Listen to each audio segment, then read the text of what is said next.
Hello friends, അപ്പം എല്ലാവർക്കും പുതിയൊരു വീഡിയോയിലേക്ക് സ്വാഗതം. അപ്പം ഇന്നത്തെ വീഡിയോ ഒരു ഈവനിങ് വ്ളോഗാണ്. ഫസ്റ്റ് ടൈമാണ് ഞാൻ ഇങ്ങനത്തെ ഒരു വീഡിയോ ചെയ്യുന്നത്. അപ്പോൾ അതിൻ്റെതായിട്ടുള്ള പോരായ്മകളുണ്ടായിരിക്കും.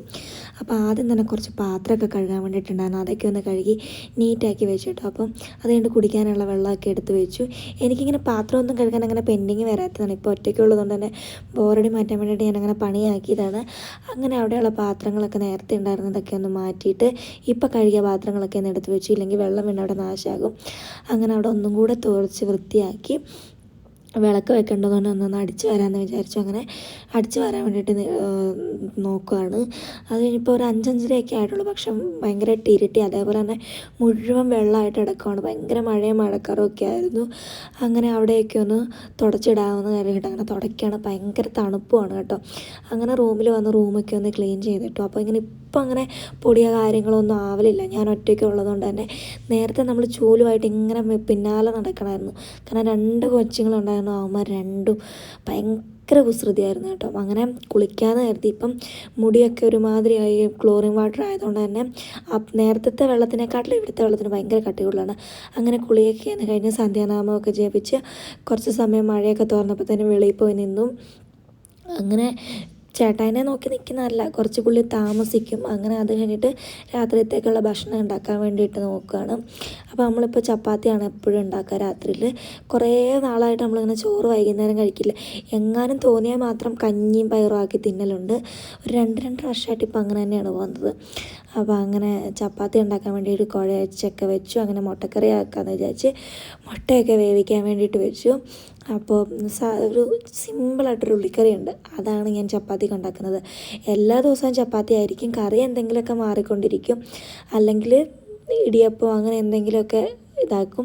അപ്പോൾ ഇതെൻ്റെ ചേച്ചി വെക്കുന്ന ഒരു കറിയാണ്. അപ്പോൾ ഞാനത് കരുതി അതാണല്ലോ ഈസി, അപ്പം അത് വെക്കാമെന്ന് വിചാരിച്ചു. അങ്ങനെ കറി അവിടെ നിന്ന് ആയിക്കോളൂ. അപ്പോഴത്തേന് ഞാൻ അവിടെ നിന്ന് ജസ്റ്റ് ഒന്ന് തുടച്ചിട്ടിട്ട് ചപ്പാത്തി ഉരുട്ടാണ്. എന്നിട്ട് വറുത്താന്ന് കരുതി. നേരത്തെ ഒന്നും എനിക്കങ്ങനെ ചപ്പാത്തി പരത്തുമ്പോഴത്തേനും കറക്റ്റ് ആ റൗണ്ട് ഷേപ്പൊന്നും കിട്ടത്തൊന്നും ഇല്ലായിരുന്നു. ഇപ്പം എക്സാക്റ്റ് റൗണ്ടല്ല, എന്നാലും നമുക്ക് റൗണ്ട് ആക്കാം. അങ്ങനെ ഒരു ഷേപ്പ് വരും. നേരത്തെ എനിക്ക് മാപ്പിൻ്റെ ഷേപ്പും പിന്നെ വേറെ എന്തെല്ലാമൊക്കെയോ ഷേപ്പായിരുന്നു വന്നുകൊണ്ടിരുന്നത്. അങ്ങനെ ചപ്പാത്തി പരത്തി ഞാൻ ബാക്കി ഉണ്ടായിരുന്ന മാവും കൂടെ ഒന്ന് എടുത്ത് വെച്ച്, ഇല്ലെങ്കിൽ പിന്നെ ഞാനതങ്ങ് അപ്പം ചെയ്തില്ലെങ്കിൽ പിന്നെ എനിക്ക് മടിയായിട്ട് പിന്നെ ഇരട്ടിപ്പണിയായിട്ട് അവിടെ തന്നെ ഇരിക്കും. പിന്നെ എപ്പോഴെങ്കിലുമൊക്കെ ആയിരിക്കും ചെയ്യുന്നത്. അങ്ങനെ അവിടെയൊക്കെ ഒന്നും തുടച്ചും കൂടി ഇട്ടില്ലെങ്കിൽ പിന്നെ ആ മാവ് അങ്ങനെ അവിടെ കിടന്ന് ഇതാകുമല്ലോ, ഡ്രൈ ആയിട്ട് എന്തെങ്കിലുമൊക്കെ ആയിപ്പോൾ. അപ്പം അങ്ങനെ അതൊക്കെ ഒന്ന് എടുത്ത് വെച്ച് ഞാൻ പിന്നെ അപ്പം തന്നെ കൈയോടെ തന്നെ ചപ്പാത്തി ചൂടാമെന്ന് വിചാരിച്ചു. അങ്ങനെ ചപ്പാത്തി പിന്നെ അതേപോലെ തന്നെ നേരത്തെ ചപ്പാത്തി ചുട്ടെടുക്കുമ്പോഴത്തേനും എനിക്കിന് ബോളിയൊക്കെ ആയിട്ട് ഭയങ്കര കട്ടിയായിട്ട് കിട്ടുന്നു. നമുക്ക് വേറെ എന്തെങ്കിലുമൊക്കെ കഴിക്കുന്ന പോലെയായിരുന്നു. പക്ഷെ ഇപ്പം അങ്ങനെയല്ല. നല്ലോണം ചപ്പാത്തി നല്ല സോഫ്റ്റായിട്ട് ചപ്പാത്തിയായിട്ട് തന്നെ എനിക്ക് തിന്നാൻ പറ്റുന്നുണ്ട്. പിന്നെ ചപ്പാത്തിയൊക്കെ ഉണ്ടാക്കി കഴിഞ്ഞ് അന്നേരം എടുത്ത പാത്രങ്ങളും കൂടെ കഴുകി ഒന്ന് വയ്ക്കാമെന്ന് വിചാരിച്ചു. പിന്നെ രാത്രിയിൽ എനിക്ക് അങ്ങനെ അധികം പണി ചെയ്യുന്ന ഇഷ്ടമില്ല. രാത്രിയിൽ എനിക്ക് ഭയങ്കരമായിട്ട് റെസ്റ്റ് എടുക്കണം. അങ്ങനെ ഞാൻ അവിടെ ഒന്നും കൂടെയൊക്കെ തുടച്ച് പിന്നെ ഇനിയിപ്പം എന്തായാലും അവിടെ പോയിരിക്കാൻ, ചേട്ടായിനെ നോക്കിയിരിക്കാൻ. ചേട്ടായി വരാൻ സമയമാകുന്നുണ്ട്. അപ്പം അങ്ങനെ അവിടെ കുറച്ച് സമയം ഇരുന്നു. അപ്പോഴത്തേനും ചേട്ടായി വന്നു. അങ്ങനെ കുറച്ച് സാധനങ്ങളൊക്കെ വാങ്ങിയിട്ട് വന്നു. പിന്നെ ചായക്ക് കടിയായിട്ട് എന്തെങ്കിലുമൊക്കെ വാങ്ങിയിട്ട് വരും. പപ്സോ അങ്ങനെയൊക്കെ. ഇന്ന് വാങ്ങിയിട്ട് വന്നത് ഞെട്ടിപ്പോയി. ഇന്ന് KFC ആയിരുന്നു വാങ്ങിക്കൊണ്ട് വന്നത്. പിന്നെ അതിൻ്റെ കൂടെ എനിക്കൊരു ഡയറി മിൽക്കും വാങ്ങിക്കൊണ്ട് വന്നു. അങ്ങനെ ചേട്ടായി വരുന്ന സമയത്താണ് നമ്മൾ ചായ കുടിക്കുന്നത്. ഭയങ്കര തണുപ്പൊക്കെ ആയിരുന്നു. അപ്പം ഇപ്പോൾ ഒരു 8 മണിയൊക്കെയോളം ആയി. അന്നേരമാണ് നമ്മൾ ചായ കുടിക്കുന്നത്. പിന്നെ വന്നിട്ട് കുറേ സമയം ഇങ്ങനെ വർത്താനമൊക്കെ പറഞ്ഞ് കുറേ കാര്യങ്ങളൊക്കെ, ഇന്നത്തെ കാര്യങ്ങളും പിന്നെ ജോലിയുടെ കാര്യങ്ങളും. പിന്നെ ആ സമയത്താണ് നമ്മൾ വീട്ടിലോട്ടൊക്കെ വിളിക്കുന്നതും.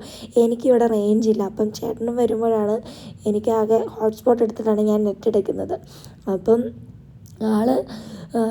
അന്നേരമാണ് നമ്മൾ കുറേ വർത്താനമൊക്കെ പറയുകയും ചായ കുടിയൊക്കെ നടത്തുന്ന സമയമാണ്. അങ്ങനെ നമ്മളിതാ ചായയൊക്കെ എടുത്തു. ചായക്ക് കടി KFC. അങ്ങനെ അതൊക്കെ കഴിക്കാൻ വേണ്ടിയിട്ട് നമ്മൾ മിക്കവാറും ഭക്ഷണമൊക്കെ കഴിക്കുന്നത് ഇവിടെ തന്നെ ഇരുന്നിട്ടാണ്. പക്ഷേ ഞാൻ ഹാളിൽ പോയിരുന്നായിരിക്കും. അപ്പം അങ്ങനെ നമ്മൾ പിന്നെ വൈകുന്നേരം കുരിശൊക്കെ വരയ്ക്കാൻ വേണ്ടിയിട്ട് ഇരിക്കുകയാണ്, പ്രാർത്ഥിക്കാൻ വേണ്ടിയിട്ട്. അപ്പം ഇങ്ങനെയാണ് എല്ലാ ദിവസവും വരുന്നത്, രാവിലെ തൊട്ട് വൈകുന്നേരം വരെ. അങ്ങനെ പ്രാർത്ഥനയൊക്കെ കഴിഞ്ഞിട്ട് പിന്നെ നമ്മൾ ഭക്ഷണം കഴിച്ചിട്ട് കിടക്കുകയാണ്. അപ്പോൾ ഇത്രയും ഉണ്ടായിരുന്നുള്ളൂ. ഇഷ്ടപ്പെട്ട ലൈക്ക് ചെയ്യാനും ഷെയർ ചെയ്യാനും മറക്കരുത് കേട്ടോ. അപ്പം ബൈ.